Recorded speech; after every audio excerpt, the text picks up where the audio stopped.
It's not a foul. That's a foul.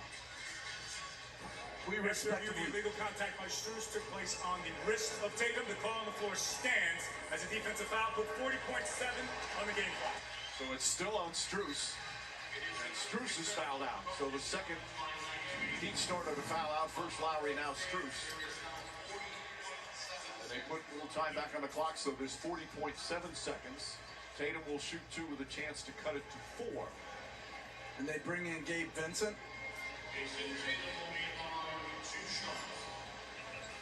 Tatum 28 points, 6 for 6 from the line. And this is when you have to really concentrate on blocking out. Smart creates all sorts of havoc.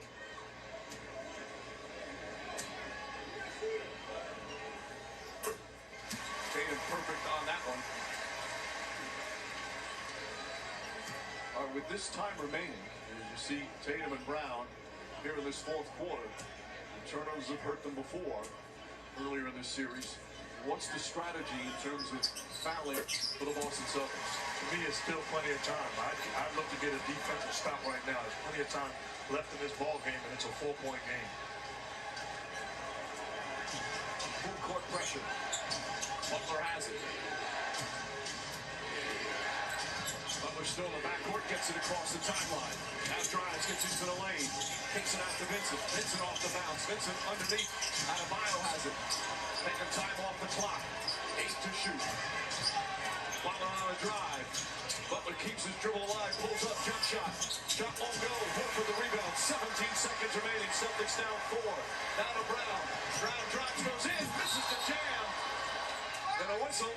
Officials. Now there is the signal. A blocking call on Oladipo. Eric Lewis and Courtney Kirkland were looking at each other. And they were calling it a restricted foul, a restricted area foul. He's outside the restricted area. Yeah, that's... The contact was what puts him in there. Ruling on the floor of a blocking foul is being reviewed to see if the defender was in the restricted area and legal. He's certainly outside of the restricted area. Whether or not they call it illegal, Brown tried to move a bit to the left. And the point is, Mike, was he there as the upward motion started? Zach Sarber on the right, Courtney Kirkland on the left. And what is clearly a huge call with 12.1 seconds remaining. This is something the officials can review down the end of the game as Brown. I'm going to say this. It's not a block in my... If anything, it's a charge. After review, the defender was not in the restricted area and legal prior to the upward motion of the shooter. The ruling on the floor has been overturned to an offensive foul. And Brown fouls out. At 12.1 seconds remaining, the Heat with a 4-point lead at the ball. You cannot say enough about the response of the Miami Heat, individually and collectively. Facing adversity, hobbled and hampered, they responded in a big way. You look at those 2 brutal losses in games 4 and 5, where they were completely outplayed, and it looked like they were done. And Mike, you need to explain why they went over there when they didn't have a challenge left. That's the one thing you can down the end of the game on those restricted areas to see if the defensive player was above the restricted area. That's a reviewable matter for the officials. Trying to get a 5-second count close. Butler catches it. And he's fouled by Tatum with 10.9 remaining. Man, that was a tough pass and a great catch. By the way, the 5-second count ends on the release, not on the catch. That was really close. You got to have somebody that you trust in these situations to catch the basketball and get open. Jimmy Butler, what a spectacular performance. Again, the 4th time in these playoffs, he's hit the 40-point mark. Now a 5-point lead. The Heat have that great victory here at TD Garden in Game 3. On the verge of this victory here in Game 6. Butler brilliance tonight to keep the Heat alive. That's a career playoff high for Jimmy Butler. 47 points for Butler. And especially after the way he looked in Game 5, looked like his knee was giving him all sorts of problems. Wasn't as engaged, played poorly the last 2 games.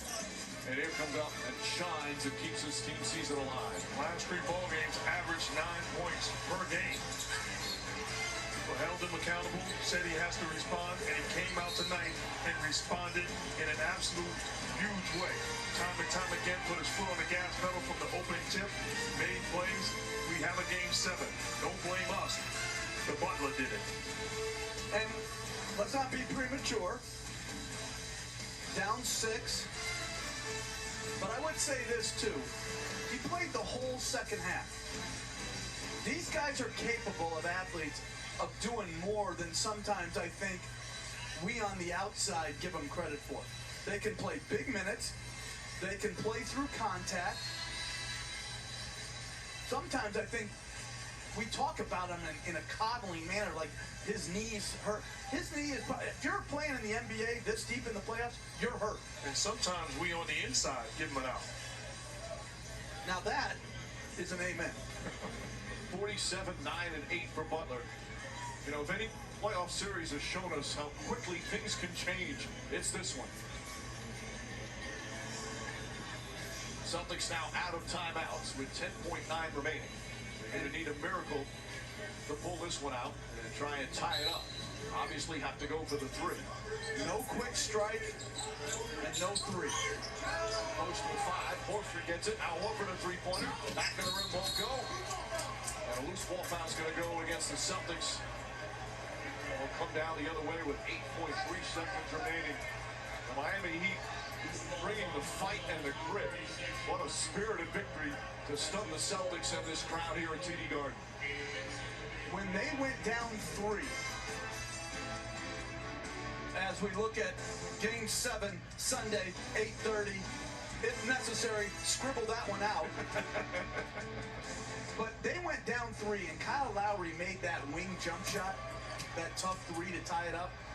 I think their response from going down to the end of this game has really been something they can be proud of. It's like they did in Game 3 here. They had that huge lead. We're up by 26. The Celtics had that frantic comeback, cut it to 1 with 2.5 to go. In that game, it was Strus who hit the big 3. The place going crazy. The ability to withstand that run in a hostile building. Played with that desperation as Vincent capping things off. 8 seconds remaining. Lead up to 8. White, who was terrific tonight, misses that one, and that'll do it. Game 7 Eastern Conference Finals Sunday in Miami. The Heat with another road win. The 4th road